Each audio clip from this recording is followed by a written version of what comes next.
sa araw na ito ang tinatalata po natin sa Colossians chapter 1 verse 17. Sabi po dito, He is before all things, and in Him all things hold together.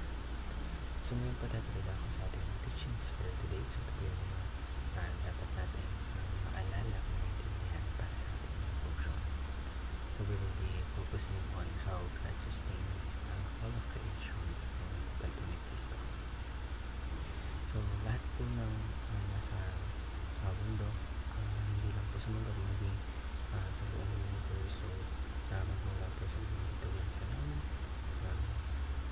pati sa mga bagay dito sa mundo, kahit simpleng bulaklak, it is all being controlled or being held together by Jesus Christ.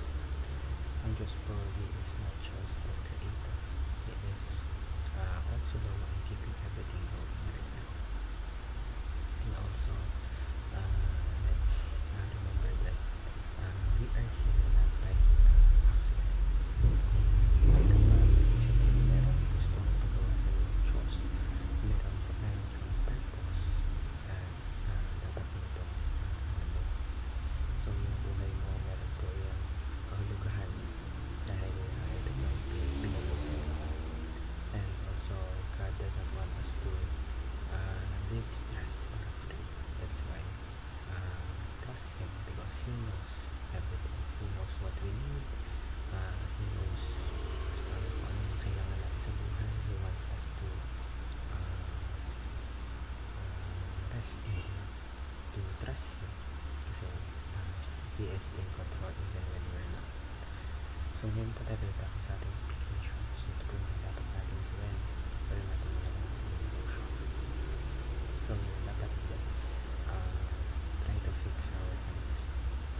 Let's focus on Jesus Christ instead of focusing sa mga bagay na hindi naman naayon sa gusto mo ng Diyos. So let's focus on the one who wants everything together, and that is Jesus Christ. Keep your eyes to Jesus and trust Him. And also, tanong mo si Jesus Christ kung bakit ka napili sa isang sitwasyon. Why He's placed you kung nasan ka man. Bakit ito yung mga binigay niyang gifts sa'yo.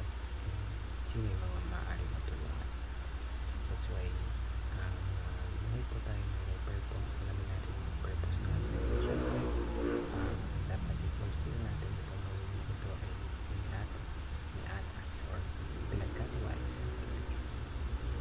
Ikatlo po, sabi po sa ikatlong katuruan, free yourself from worries by trusting. So ilan ko yung mga takot mo at alalahin mo, kasi hindi mo naman kailangan bitbitin yan lahat.